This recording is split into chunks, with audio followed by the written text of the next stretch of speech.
Olá, essa é mais uma transmissão da Igreja Presbiteriana Atalaia, trazendo um pouco da Palavra de Deus para o nosso coração. Certamente nós temos ouvido nesses dias de quarentena, em virtude da pandemia do Covid-19, temos ouvido muitas advertências, palavras como cuidado, preste atenção, faça isso, não faça aquilo, não manuseie tais coisas, ou tome tais e tais cuidados no manuseio, e coisas desse tipo. São todas advertências, são palavras que, no fundo, nos vêm para o nosso bem. Todos queremos e esperamos que o maior número possível de pessoas saiam ilesas dessa situação, sem o contágio com o vírus. Mas, muitas vezes, as palavras de advertência podem também ser palavras de incentivo. E nós vamos entender um pouco sobre isso a partir da meditação de hoje. Hoje eu quero meditar com um trecho da Palavra de Deus que se encontra no capítulo 13 do livro de Atos dos Apóstolos. Eu vou resumir, não vou ler todo o capítulo, obviamente, e vou resumir basicamente o que esse capítulo nos informa.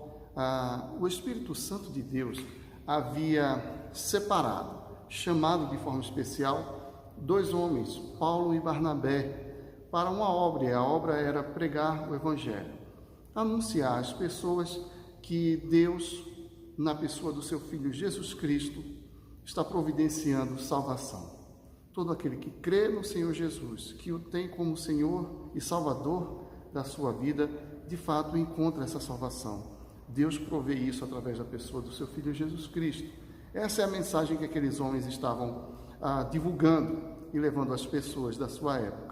O texto vai dizer que eles passavam pelas sinagogas ensinando. E numa dessas passagens numa sinagoga, num desses momentos em que eles estavam ali reunidos, eles foram convidados pelos chefes da sinagoga a trazerem uma palavra de ânimo, de encorajamento àquelas pessoas. E aqui seria interessante nós pararmos um pouco e entendermos o que era a sinagoga judaica de então. Era uma estrutura que nos lembra bastante, encontra muita coincidência com a estrutura das igrejas que nós temos hoje, que aos domingos celebram seus cultos, missas, as pessoas se reúnem, ouvem alguma pregação, passam um tempo juntas e coisas do tipo. Era assim que acontecia nas sinagogas. Aos sábados, os judeus estariam ali reunidos, tendo um tempo também de comunhão, um tempo de dedicação a orações e especialmente um tempo em que eles podiam ler, ouvir a leitura e ouvir a pregação da palavra de Deus. E numa dessas ocasiões, aqueles dois homens que estavam pregando o Evangelho por onde passavam, têm a oportunidade de falar àquelas pessoas. No verso 15 desse capítulo 13, nós lemos assim: depois da leitura da lei e dos profetas, que era a Bíblia de então, os chefes da sinagoga mandaram dizer-lhes: irmãos, se tendes alguma palavra de exortação, ou seja, de encorajamento, de incentivo para o povo, dizei-a. E então Paulo começa a falar para aquelas pessoas. Naquele momento, Israel, ou o povo judeu, estava sob o domínio do Império Romano.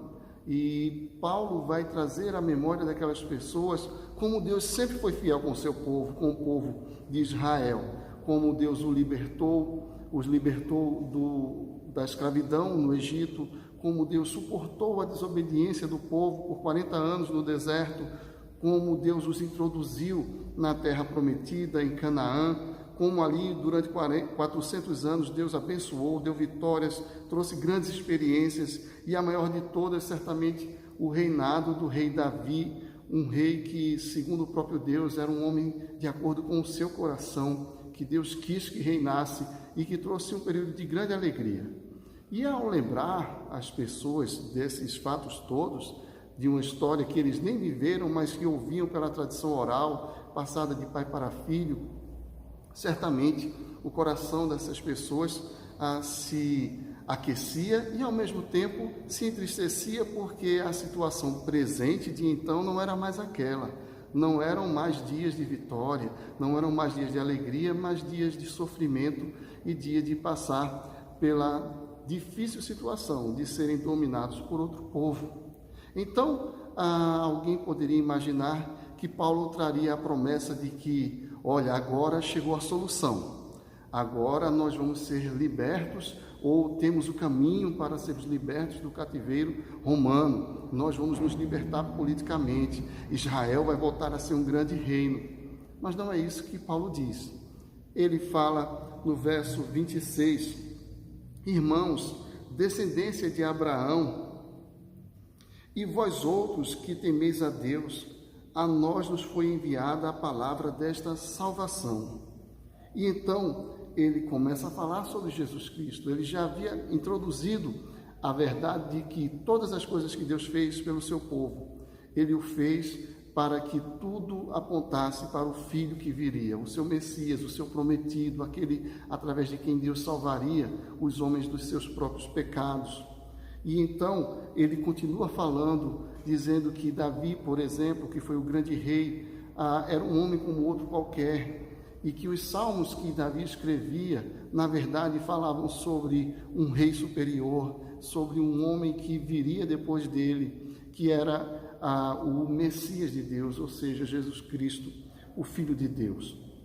E então, a partir dos versos 38 em diante, ele vai dizer assim: tomai, pois, irmãos, conhecimento de que se vos anuncia a remissão de pecados por intermédio deste, e por meio dele, se referindo a Jesus, e por meio dele, todo o que crê é justificado de todas as coisas das quais vós não pudestes ser justificados pela lei de Moisés.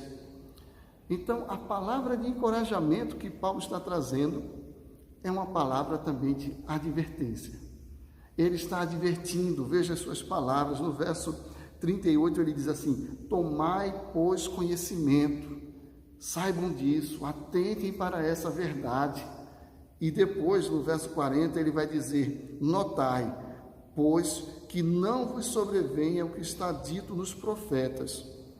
Vede, ó desprezadores, maravilhai-vos e desvanecei, porque eu realizo em vossos dias obra tal que não crereis se alguém vô-la contar. Ele estava ali trazendo uma profecia antiga, do profeta Abacuque, que está lá no livro do próprio profeta, no capítulo 1, no verso 5, onde Deus diz: não desprezem, prestem atenção, atentem, levem isso muito a sério. Então, a palavra de encorajamento deste homem é uma palavra também de advertência, ou ele está encorajando a partir de duas advertências. A primeira advertência é: saibam que em Jesus nós temos duas coisas fundamentais.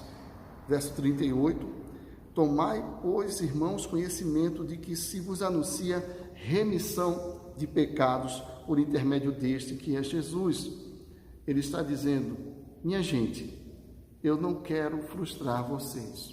Eu sei que vocês têm um grande anseio, eu sei que vocês esperam por uma grande libertação, mas eu quero falar de algo mais profundo.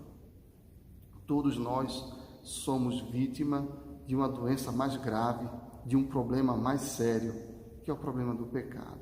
E em Jesus esse problema pode ser solucionado. Aquele que crê encontra em Jesus remissão de pecados. Alguém poderia acusar Paulo de ser um pregador que traz respostas a perguntas que não estão sendo feitas. Encorajar falando de pecados, encorajar chamando as pessoas de pecadoras, pelo menos nas entrelinhas, é exatamente isso que Paulo está fazendo.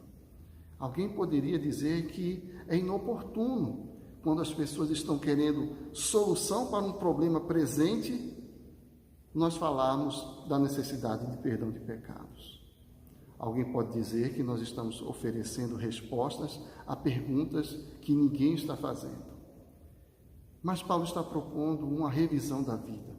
Paulo está propondo aqui que as pessoas olhem para a sua vida e para a sua circunstância a partir de outra perspectiva, de uma perspectiva mais profunda, a perspectiva de Deus. E na perspectiva de Deus, o nosso principal problema é o nosso pecado. nós precisamos do perdão de Deus. Nós precisamos de um Salvador. Então, a crítica de que nós estaríamos oferecendo respostas a perguntas que ninguém está fazendo, essa crítica poderia ser respondida da seguinte forma: talvez eu e você, nossa geração, estejamos fazendo as perguntas erradas e não estejamos atentando para a principal resposta de Deus. Nós precisamos de um Salvador. Nós precisamos de alguém que perdoe os nossos pecados, porque nós somos pecadores. E ele diz: tomai conhecimento disto, mas não somente disto. Tem um outro lado dessa moeda, quando ele diz: por meio dele, no verso 39, por meio de Jesus, todo o que crê é justificado. Além do perdão, na cruz, Jesus sofreu a punição do nosso pecado, e assim nós temos o perdão de Deus. Mas não somente o perdão, nós temos a justificação, que é a palavra aqui usada. A todo aquele que crê é justificado. O que isso quer dizer? Quer dizer que não somente a nossa culpa, o nosso erro foi lançado sobre Jesus, mas Jesus é santo, Jesus jamais pecou, Jesus sempre fez a vontade de Deus. Toda essa justiça dele é atribuída a nós na obra da cruz. Isso quer dizer que nós somos justificados, ou a justiça de Jesus nos é atribuída. Nós somos beneficiados por todo o bem que ele fez, pela santidade que ele tem. E nessas palavras nós poderíamos entender da seguinte forma: através da fé em Jesus Cristo, Deus não somente perdoa os nossos pecados, mas nos aceita como filhos. Deus não somente nos diz: vai e não peques mais, mas ele diz: venha, porque você é meu filho. Na obra de Jesus, nós recebemos um olhar diferente de Deus. A partir do que Jesus fez, Deus olha para nós, não enxerga mais os nossos pecados que já foram punidos no seu Filho, e enxerga toda a virtude e justiça do seu Filho na nossa vida, por amor do seu nome e por fidelidade à promessa que ele mesmo fez. Deus é assim, fiel. Este é o Evangelho da salvação. E existe, obviamente, em consequência da realidade da salvação, a realidade da condenação. E é isso que o verso 40 nos diz. Notai, outra advertência: notai, pois, que não vos sobrevenha o que está dito nos profetas. E aí vem aquela profecia antiga, quando Deus disse: vejam, ó desprezadores, maravilhem-se, fiquem admirados e desvaneçam, porque eu realizo em vossos dias obra tal que não crereis, se alguém vô-la contar. Se há salvação, é porque há condenação. E nós somos pessoas que precisamos de um Salvador, e Jesus é esse Salvador. Nós precisamos entender a nossa vida e a nossa circunstância presente a partir de uma nova ótica, e encontrar nessas advertências o estímulo e o encorajamento para revermos a nossa vida e encararmos de frente o nosso principal problema. Nós somos pecadores, precisamos de um Salvador. E a grande solução que Deus providenciou na pessoa do seu Filho, Jesus Cristo. Todo aquele que crê recebe remissão de pecados, não é mais devedor, e recebe também justificação, tem um crédito infinito na presença de Deus. Essa é a mensagem do Evangelho. Essa é a mensagem de encorajamento nesses dias difíceis. Esses dias vão passar. O problema que nós estamos enfrentando hoje vai passar. Para algumas pessoas vai ser mais difícil. Já há pessoas que estão pranteando entes queridos que faleceram em virtude dessa pandemia. Nós não sabemos ainda e não podemos calcular o tamanho dos prejuízos com os quais nós vamos ter que lidar, mas isso vai passar. O que nunca vai passar é a nossa condição diante de Deus. Seremos aceitos como filhos ou rejeitados como condenados. Essa é a mensagem do Evangelho. Pense nisso, confie em Deus, volte-se para Jesus, creia no Filho de Deus, receba-o em seu coração como seu Senhor e seu Salvador. Se você já é uma pessoa que crê em Jesus, louvado seja o nome de Deus por isso. Firme-se nessa certeza, refugie-se em Jesus nos momentos de maior tribulação e dificuldade. e creia, alimente a esperança no seu coração. Deus é fiel e em Jesus nós temos comunhão com Ele. Vamos orar? Senhor, nosso Deus protetor, Deus providente, nós te louvamos por causa de Jesus Cristo, teu Filho, em nome de quem nós temos o perdão do nosso pecado, em nome de quem nós temos também livre acesso ao Senhor, reconciliação com Deus, com o próprio Pai.